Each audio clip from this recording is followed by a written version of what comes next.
Ladies and gentlemen, welcome to Ringside Wrestling Entertainment. This is Joel Perez here for another edition of your weekly Monday Night Raw reviews, and it is your Monday Night Raw review for the date of January 15th, 2018. We're talking everything that happened on Monday Night Raw here tonight. And of course, the biggest things that happened on Raw, like we've been doing over the past couple weeks, the biggest things that happened on Raw this week, of course, had to do with Braun Strowman being fired and rehired here tonight on Monday Night Raw, because being a direct ripple effect of the things he did last week, trying to pretty much murder both Braun Strowman, or trying to murder both Brock Lesnar and Kane. Those repercussions were met tonight, and he was fired only to be rehired by the end of the first hour. We will talk everything regarding that situation, which I found to be very cool due to the chaos and it being different, but at the same time, WWE with the same old garbage that they always leave there to take you out of the realism. And we're going to go on a rant on that, because WWE loves to just throw in that spice of bullshit when really something should be great. And we're going to be talking about that right here on Monday Night Raw. We're also talking about Asuka and Nia Jax. They had their match here tonight, the main event. WWE gave away a pay-per-view worthy attraction, if you ask me, in Finn Balor versus Seth Rollins as your main event of Monday Night Raw. All the build to be had here tonight towards the 25th anniversary of Raw, which is pretty much going to be a pay-per-view in and of itself.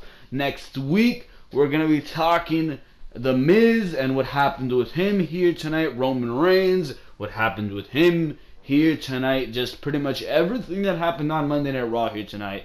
Those were some of the biggest things. So we're going to be talking about it all right here on the Ringside Wrestling YouTube channel. But of course, like always, before we do get into that, I want to make sure to tell you guys to make sure to go check out all the other content right here on the Ringside Wrestling YouTube channel. The reason I say that is because there is so much other content to go check out. For example, you got your weekly Monday Night Raw and Smackdown live reviews. Last week we were talking about, of course, Braun Strowman trying to pretty much murder both Kane and Brock Lesnar. And then on Smackdown Live, what always seems to be the less eventful show, but still ends up being better due to the fact that it is not 3 goddamn hours, but it was Smackdown Live last week, and it was continued build between Shane McMahon and Daniel Bryan, and continued build in the WWE Championship scene, as well as the continuation of the United States Championship Tournament. But besides that, that was all for SmackDown Live and Raw last week. Of course, if you missed any of those reviews and you missed the shows, or you want an educated opinion on those shows, of course, make sure to go check out the Raw and SmackDown reviews of last week, as well as Behind the Mic, episode number 52. And you know what 52 means? It means there's been a year of Behind the Mic. It's been over a year at this point, and we were talking some pretty big news, and that is the heartbreaking news of the retirement, or pretty much the forced retirement, of Paige. There was no mention of that here tonight on Monday Night Raw, but we were talking about Paige not being cleared by the WWE and pretty much being forced into retirement due to that fact. So retiring due to injury, we're talking about that as the biggest news story on Behind the Mic. But of course, we cover everything, all the biggest news stories in the WWE for the week. So we're talking other huge news stories that you should make sure to go check out on Behind the Mic. But this, of course, is your Raw review, so we're going to get exactly into that. But before we do, I just want to ask you guys to make sure to comment what you thought of Raw here tonight, because your opinion is just as important as mine. And of course, make sure to subscribe to the Ringside Wrestling YouTube channel. Like I always say, if you have not subscribed yet, I do not know what you are waiting for, because quite frankly, we cover everything that has to do with the WWE. There's a big news story, we cover it. There's a Raw or Smackdown, we cover it. There's a pay-per-view, we cover it. So make sure to go check out everything on the Ringside Wrestling YouTube channel, because for now, we're going straight into your Monday Night Raw review for the date of January 25th or 25th, 15th, 2018. I just want to get past everything, quite frankly, just go straight into the road to WrestleMania, but unfortunately that is not the case, so that's the reason I'm behind that. But we were in San Antonio here tonight, pretty nice crowd, and the show started off with, of course, Braun Strowman, and that led to the segment and the coming out of Kurt Angle to eventually fire Braun Strowman. And we're going to continue what we started on last week's SmackDown Live review, and we're going to play the audio to that very opening segment. So let's do it. I want to tell you all a short story.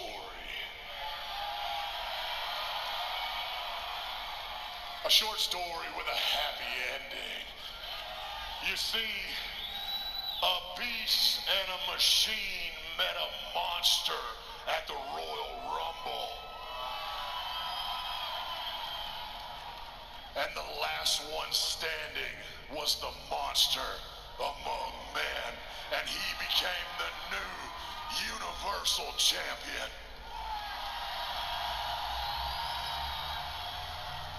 You could have made... And at this point, Kurt Angle's out here. You put lives in danger, and that is unacceptable. It could have been a lot worse. Listen, Braun, you create an unsafe working environment. I'm in charge of every WWE superstar and every backstage employee. What if they get caught in the crossfire? I look at it this way. You do your job. I did mine last week. But that's the point. That's the point. You didn't do your job. We settle things in the ring. Not backstage with some grappling hook. I do what I want, when I want, and how I want. If I want to walk into Suplex City and rip the walls down, that's what I'll do. If I want to kick the door into hell, that's what I'll do. And at the Royal Rumble, if I want to be Universal Champion, I will. You're just lucky that Brock and Kane are still able to compete in the championship match. But unfortunately, it's not going to be a triple threat match anymore. As a matter of fact, you're not going to compete at all. Braun Strowman,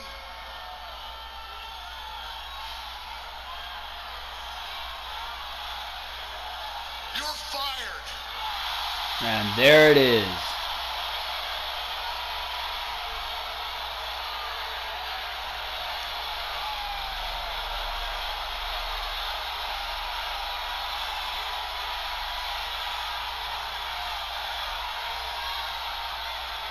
And Kurt Angle came out with security, who escorted Braun Strowman seemingly to the exit, but clearly that's not the way things went.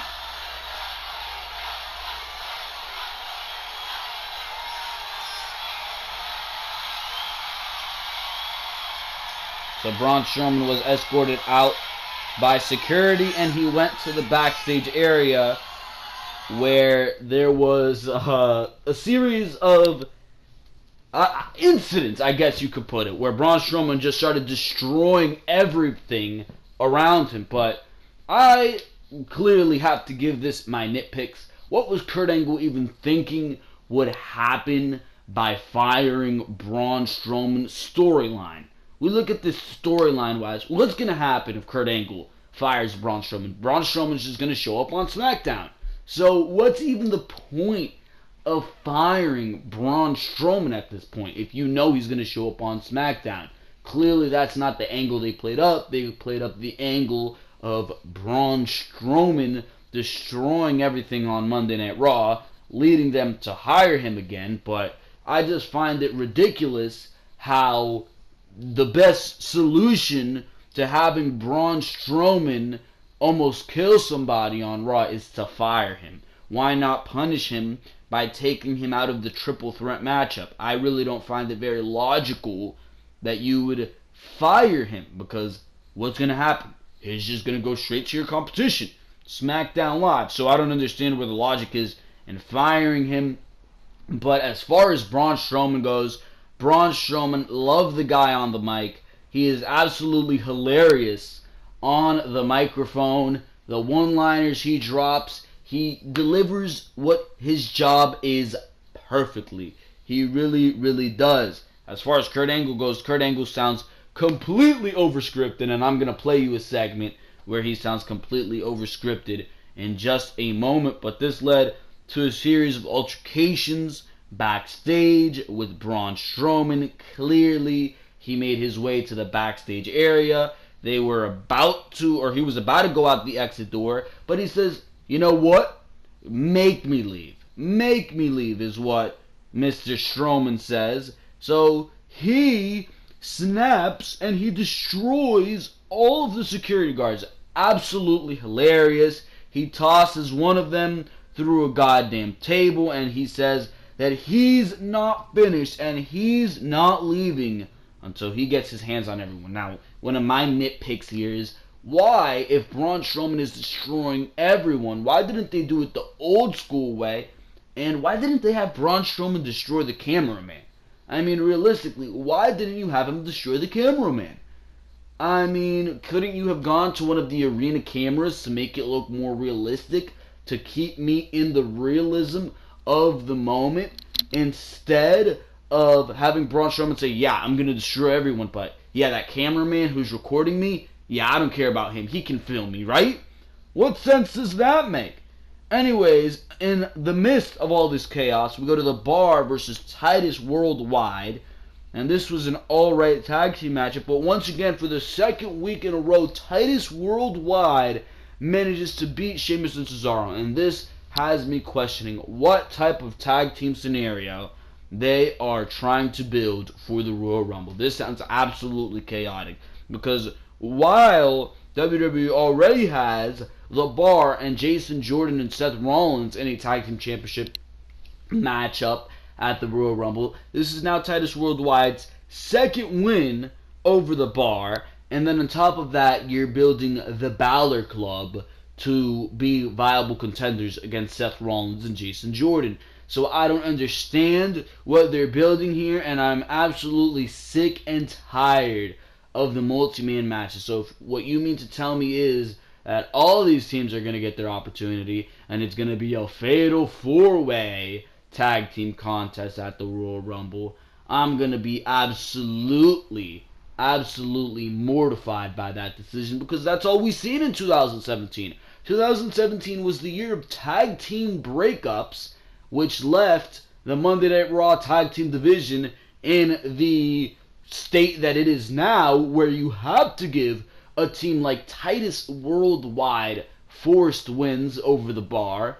And on top of that was the year of multi-man matches, which once again left us in the position that we are in now, where I am absolutely sick and tired of multi-man matches. So WWE, the aftermath of 2017 is really seeming to affect them right now. Anyways, the match ended when The Bar kept control and they went for the double team white noise, but the music hit and out came Raw Tag Team Champion Jason Jordan. Cruz took advantage of the win and he rolled up Sheamus. So he took advantage of the distraction, I should say, and he rolled up Sheamus for the win. So that's the second win Titus Worldwide has over The Bar. After the match, Jordan looks on from the ramp, and he's smiling, but Seth Rollins came out. He started arguing with Jason Jordan. Titus Worldwide, he celebrated as an angry Cesaro and Sheamus looked on from the ring. Here we are back to Braun Strowman, and Braun Strowman continues to cause absolutely chaos. And when he was causing absolute chaos, I absolutely loved it. We see Braun Strowman knock down Kurt Angle's office door in the back. Angle isn't there, but Braun destroys the entire room. He destroys the television. I think he throws a chair into the television, knocks down all the posters that are in there. It's absolutely hilarious. He breaks the chair, and he just walks out. He just walks out and continues to goddamn wreck havoc. We go to commercial break. We come back, and this is my favorite part, because Braun Strowman is at catering. Yes, Titus Catering, ladies and gentlemen. Back from break, a man in catering tries to warn everyone before Braun Strowman enters the room. He knocks over a bunch of goddamn tables. Kurt Hawkins is there, the king of catering, or one of the king of caterings, bro. Chokeslammed through a table. And then there's this one guy, just absolutely still, holding cake. He is mortified. That is the look on his face. And Braun Strowman does not attack this one. He takes a piece of cake and walks off. Now, I'm sitting here wondering what type of strength this cake gave Braun Strowman, because in the next scene we seen him, he was knocking over a goddamn truck. And we're going to talk about that one. But before we do, unfortunately, we go to Cedric Alexander versus Tony Nese. If I'm being quite frank, I did not pay attention to this matchup. And honestly, I didn't need to. You had Goldust, cringeworthy as hell. He was out here with Cedric Alexander. They did the soft. They mocked Enzo. Blah, blah, blah, blah, blah. Who really cares? Who really cares? Cedric Alexander wins with the lumbar check, and he beats Tony Nese. Who gives a crap? We go backstage to Kurt Angle talking to a referee about Braun Strowman's destruction. Another referee runs in and says Braun is headed to the production trucks. And Angle, cringeworthy as hell, yells, "They're worth $10 million. And it's like the referee, he's doing his damnedest job to act. And he's like, Braun's at the production trucks. And he's like, no, those production trucks are $12 million. Oh my god, how scripted can you get? Actually, they have the segment for this right here. Let's load this. This was absolutely terrible. Listen to Kurt Angle in this segment. Braun Strowman, he invades the production trucks. And my favorite part of this was that Kevin Dunn was in this production truck. We got the rare setting of Kevin Dunn on Monday Night Raw. I marked out. So he starts throwing around papers.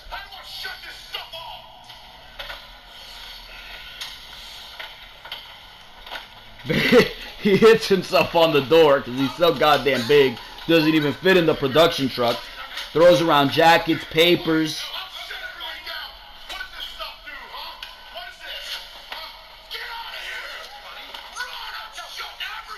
There's my guy, Kevin Dunn. The beaver tooth Kevin Dunn. Rare sighting on Raw. Strowman now leaves the production truck.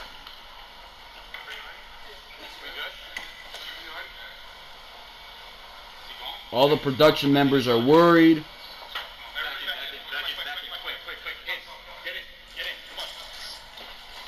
We once again see the glorious face of Kevin Dunn.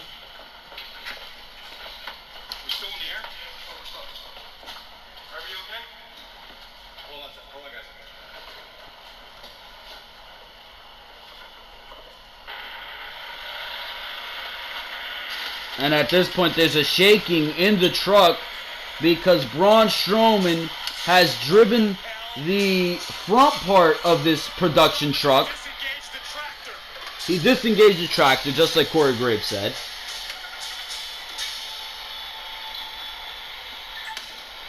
And he's now trying to lift this thing up.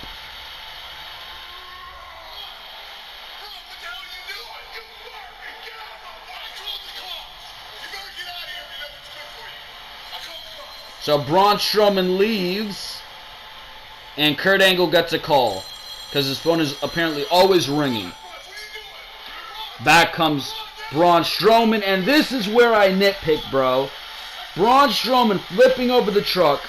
Instead of having it one cameraman behind Strowman maybe getting a beautiful shot, WWE prepares 30 different camera angles of this shot. Instead of making it feel real and genuine, what do? 30 different camera angles already conveniently set up, completely destroying the realism.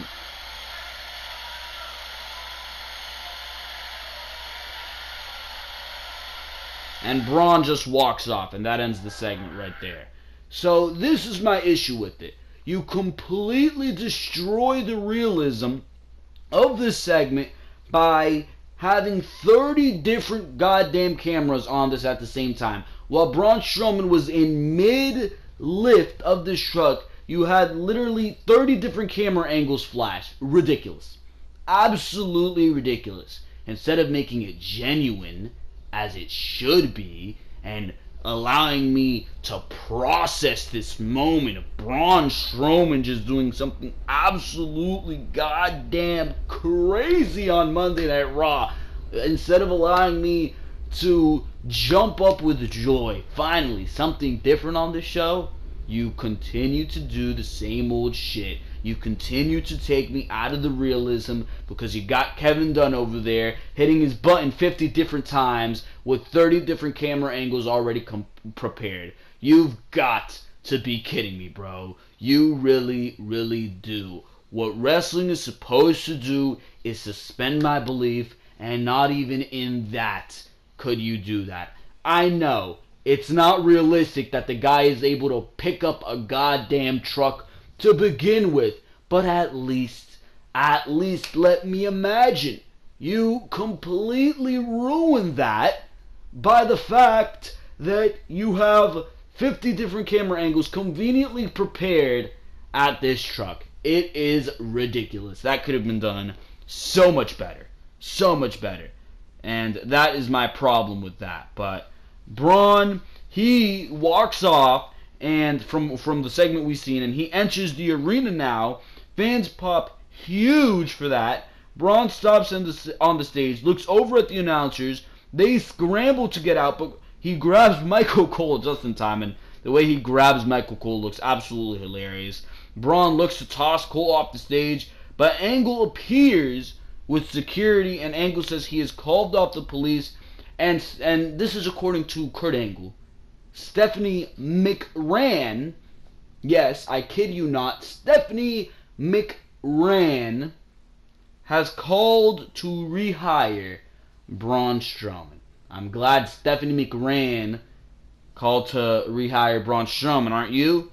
Aren't you? So that stops the mayhem, or at least for a while, because Braun Strowman still throws Michael Cole into a bunch of security, and Michael Cole, you know he landed safely because he landed right square center in the security. Bada boom shakalaka. And alright, Braun Strowman did that. Cool. He caused mayhem. It's over for now. What does WWE do? What does WWE do to take us even more out of this segment? We go back from the break, and who's on commentary? It is Corey Graves, Booker T, and Tom Phillips. Smackdown announcer. Backstage at Monday Night Raw, ready at the helm, just to replace Michael Cole just like that? Are you kidding me? Where is the sense of competition in the brand split? I mean, it's in November, going into the Survivor Series, these brands hated each other. They were going against each other. Michael Cole was pro-Raw. Tom Phillips was talking crap about Raw. He was pro-Smackdown back in whatever the hell, in November, for building up to the Survivor Series. Here we are in January, and it's like everything's back to normal. Smackdown announcer ready at the helm backstage. As soon as something happens to Michael Cole, there he is on Monday Night Raw. You mean to tell me that you couldn't have had a Mauro Ranallo maybe backstage ready to overtake Michael Cole's position for the rest of the night? You mean to tell me you couldn't have gotten anybody else? Jim Ross, you couldn't have flown him out to Monday Night Raw for the night to replace Michael Cole? You mean to tell me you couldn't have done any of that? You needed to pull this SmackDown announcer. Conveniently enough, he was backstage here tonight for Monday Night Raw. Bullshit.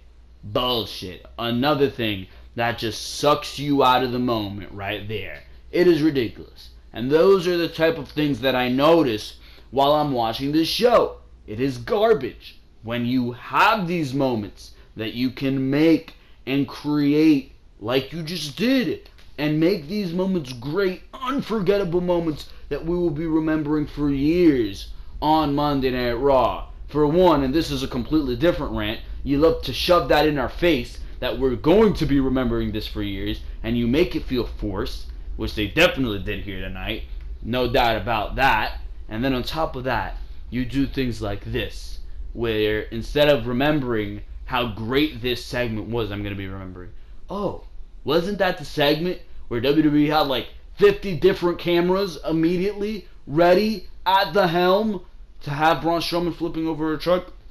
Absolutely ridiculous. But for now, we move on here, and we move on to Asuka versus Nia Jax. And that first hour of Monday Night Raw, give it to them, it was pretty nice. It was pretty exciting. From here on out, that was a lie. Asuka came out and she had a normal match with Nia Jax. Really nothing too crazy happened here. It was alright. Didn't go too long to begin with. But Asuka won by referee stoppage. Clearly they didn't want to pin Nia Jax. Clearly they didn't want to submit Nia Jax. So what did they do? They end the match by referee stoppage. One thing I didn't like here is that Asuka, she took a while to get up. She was like crying after. It felt ridiculous, bro. It really did. It was unnecessary. You should have just had Asuka celebrate her victory. She beat Nia Jax. But it was Nia who should have been overselling and crying, because it was her who had the knee injury. So there was that. And I mean, you really didn't have to go with the knee injury scenario unless you want to play that as a peg to why Nia Jax was eliminated from the Royal Rumble 2 weeks later. So unless you want to use that as a peg for that, I mean, realistically, if you ask me, there was no reason to beat Nia here tonight by referee stoppage. There was a perfect segment in the matchup where I thought they were going to end the matchup due to countout, but she won by referee stoppage, did Asuka. So Asuka remains undefeated. Don't know why Nia Jax would beat Asuka on this random edition of Raw. So clearly Asuka was going to win. But after the match, Asuka's music hits as Nia clutches her knee. Another referee and trainer runs down to check on Nia as Asuka looks on, still trying to get on her feet. Raw Women's Champion Alexa Bliss also runs down to check on her friend. Jason Jordan is backstage in Kurt Angle's wrecked office. Angle walks in. Jordan thanks him for everything he's done since bringing him to Raw, and Angle says he's welcome. Jordan says he's kept his eye on Braun Strowman and has been behind Angle this whole time, and would have stopped Braun if he came for Angle. Jordan says he and Seth Rollins are prepared to defend at the Royal Rumble, but Seth's recent loss has been eating him alive. Angle asks who they want to face tonight, but Jordan suggests Rollins wants a singles match. Jordan suggests Finn Balor versus Seth Rollins. Angle makes the match, and Jordan rushes off to inform his partner. Graves mentions Balor versus Rollins will be the main event for the night. So there you go with that one. Finn Balor versus Seth Rollins. The WWE played but one of those classic things where you're like, if that segment hadn't happened, if Jason Jordan wouldn't have suggested that, what would have been the main event for tonight? You really got to stop with that garbage, bro. You really, really do. Where it's, oh, this segment happens and that sets up the main event. The main event realistically should be set up weeks before, not on the very show. That's one thing NXT does right. Every week for NXT, we have a main event set before the show starts, or as the show is starting, or weeks before. So you're excited for what's going to happen. Usually on Raw or SmackDown, they hype up one match that is like going to be in the middle of the show, and if that the next matchup, I should say, or the main event matchup gets booked during the show. It's ridiculous. I mean, if that segment hadn't happened, then I guess there'd be no main event tonight. We just go home, go to sleep early, right? It's ridiculous how you have to assume that a main event is going to be booked during the show. I just don't get it. But anyways, Tom says Cole is very shaken up backstage after being manhandled by Strowman. Graves says Stephanie made a big mistake by rehiring Braun earlier tonight. And of course it is Martin Luther King Day. Happy Martin Luther King Day to everybody out there. And Tom sends us to a video package on Martin Luther King as we go to commercial. Back from break, it is Alexa Bliss in the trainer's room from Nia Jax, annoying her a bit. Enzo Amore walks in and asks how Nia is doing. She asks how his ankle is. Bliss tells Enzo she has this, hoping he will leave the room. Enzo says he also has this. Nia ends up siding with Enzo, telling Alexa Bliss he does have this. Alexa Bliss walks out. We go to the Revival versus Aaron Solo and Ricky Stark. So pretty much a jobber match. The Revival wins with the Shatter Machine clearly. And after the match, they cut a beast promo. I'm actually going to check if WWE has the audio for this promo because I would love to play it for you guys. The Revival cutting a beastly promo. Let's do it. Finally, you want to give the Revival a live mic on national television in front of millions of people. Because if that's the case, bring it a little closer. What you just witnessed. These guys are was great. Tag team excellence. A clinic in tag team wrestling. And that's something that's been missing here for quite some time because too many guys are worried about running to the back and playing video games with their friends or checking their Instagram for the amount of likes they got on a picture, but not dashing myself. We are students of this game. All we're worried about is punishing our opponents, mastering holds, and winning matches. That's it. Okay, well, since you are such students of the game, which old school legends are you most excited to meet next week at the Raw 25th anniversary show? The New Age Outlaws?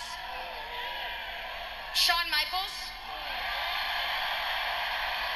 Maybe Stone Cold Steve Austin? Charlie Caruso sounds like such a goddamn robot, bro. Old school. Those guys, old school. There is absolutely nothing old school about beer bats and crotch chops. Those are the reasons that this business, our business, has become a mockery. See, we're not sports entertainers. And this is what I love. Professional wrestlers. Exactly. And look, hey, we're not a creation of the WWE boardroom. We're as real as it gets. I love that. And look, they know it. They know it. And they don't want us to succeed here, okay? Because if they try to change who we are, we ain't gonna let it happen. They will not change who we are. Next week, Raw 25, live. There are gonna be a ton of superstars and entertainers from around the globe. But this is our universe.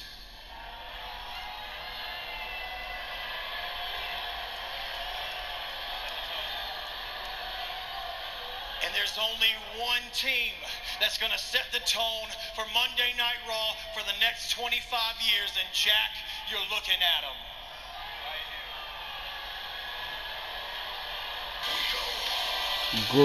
Great promo by the Revival. And after a promo like that, I would love to see the promo, or the Revival, next week go against the New Age Outlaws. I mean, the New Age Outlaws seem to get in there. They were wrestling, I believe, in 2014 on Raws. So they were doing that regular in 2014. They were like as a part of the tag team division. I'm sure they can mix it up in there with the Revival. That'd be a nice matchup to see. That'd be a nice win for the Revival. It really would, to get them in that tag team division, which they really don't seem to be in right now. Why is Titus Worldwide over the Revival? I don't understand that. I do not understand that, but that is besides the point. This is why I love the Revival. They are fantastic on that microphone, and oh my god, what they can do in that ring. Just go back to NXT TakeOver Toronto, and I believe 2016, November of 2016, Survivor Series weekend, what they did with DIY in that 2 out of 3 falls matchup. My lord, that was tag team wrestling. Probably the best tag team matchup of all time. That's how far I am going with that one. These guys at one point were the best tag team in the world. That's why the goddamn Bullet Club had to start the F the Revival. I'm not going to say it because I'm not trying to get demonetized, but that's why at one point they started the F the Revival, did the Bullet Club, because the Revival was that goddamn good.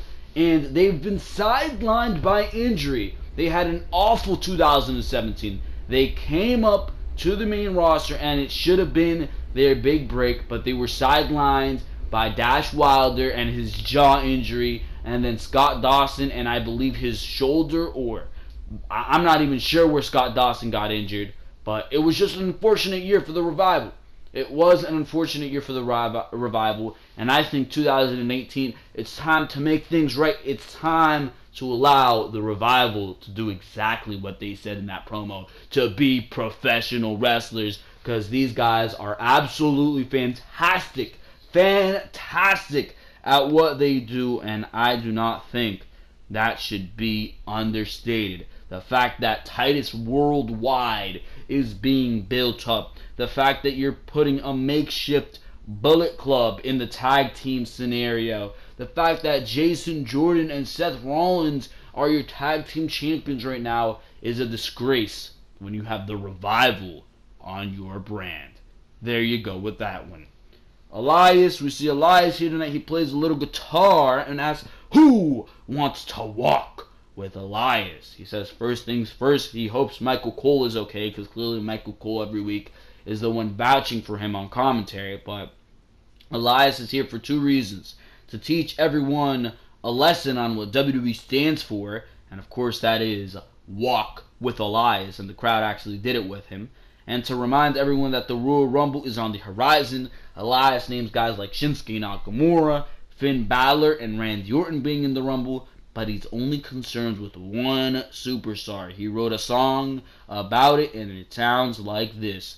Elias starts singing about how he will eliminate John Cena in the Rumble, and that absolutely terrifies me, because last week in Samoa Joe in his promo was talking about going for John Cena in the Royal Rumble, and we all thought maybe that could mean John Cena versus Samoa Joe at WrestleMania.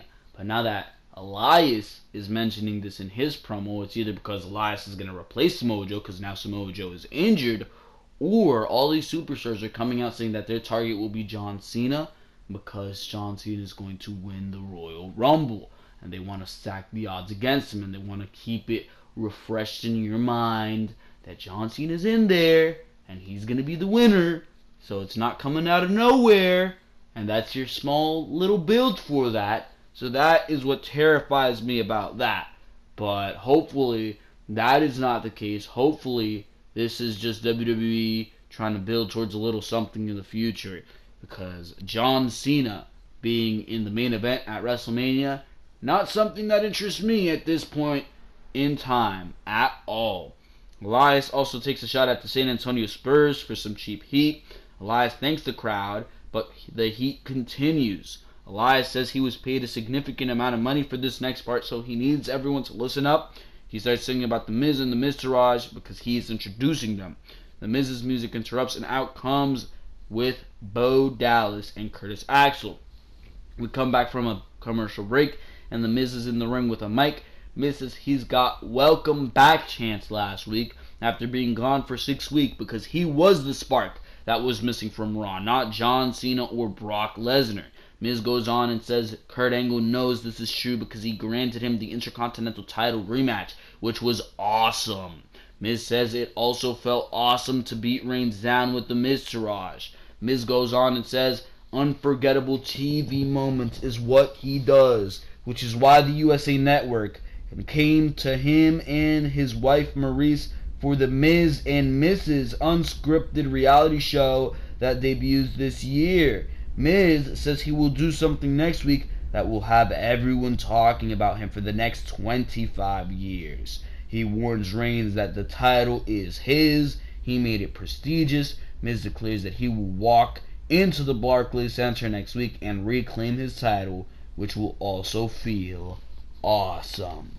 The music interrupts and out comes WWE Intercontinental Champion Roman Reigns. And he comes out for his 2-on-1 handicap match with Curtis Axel and Bo Dallas. They are going against Roman Reigns.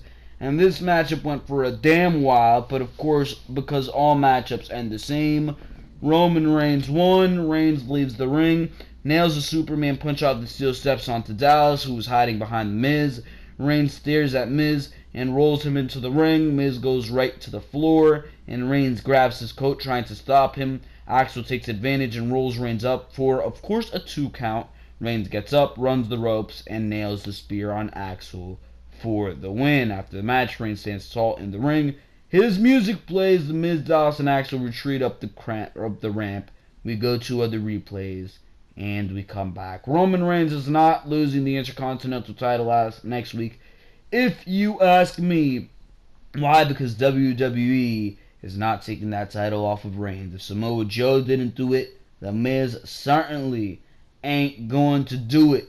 Roman Reigns is going to go into WrestleMania, unfortunately, with the Intercontinental Championship, and he's going to go against Brock Lesnar in a Universal title, Intercontinental title, dual championship match where Reigns will become a dual Universal Intercontinental Champion, the first dual Intercontinental Universal Champion, and every one of those fans who's cheering him now will be booing him then, because that's the nature of WWE. Sasha Banks versus Sonya Deville. This matchup, not only did nobody want to see, but it ended anticlimactically. Banks takes Deville down out of the corner, and she goes to the second rope. Sasha leaps at Deville, gets knocked out of midair with a big kick, and Deville covers Sasha for the win. Who gives a crap? We see Seth Rollins backstage warming up. Jason Jordan walks in, and he says he's looking good, and asks if he's ready. Rollins says he's always ready, but they need to talk. Rollins talks about Jordan doing things on his own, like coming out during the Bars match and getting angled to make this match with Finn Balor. Jordan offers to get his dad to cancel the match. Rollins says no, as he does have some unfinished business with Balor, but Jordan isn't his spokesperson. Rollins doesn't have a problem with what Jordan did, but just the way he did it. Jordan says alright and walks off. Matt Hardy versus Heath Slater. The most notable thing to notice about Woken Matt Hardy here tonight is the fact that they got the graphics right on his entrance. They look absolutely great. The new graphics do. The music fits perfectly with the graphics on stage. Before, you just had the Hardy Boys graphics that he had before. Now it's looking great. It's looking right. Everything's looking complete. And he was against Heath Slater here tonight, was Woken Matt Hardy. And there was no build with Bray Wyatt. Bray Wyatt wasn't even on the show here tonight. Matt starts a delete chant after hitting the Twist of Fate on Heath Slater for the win. Like I've said before multiple times, you've got to be doing more with the Broken Matt Hardy gimmick.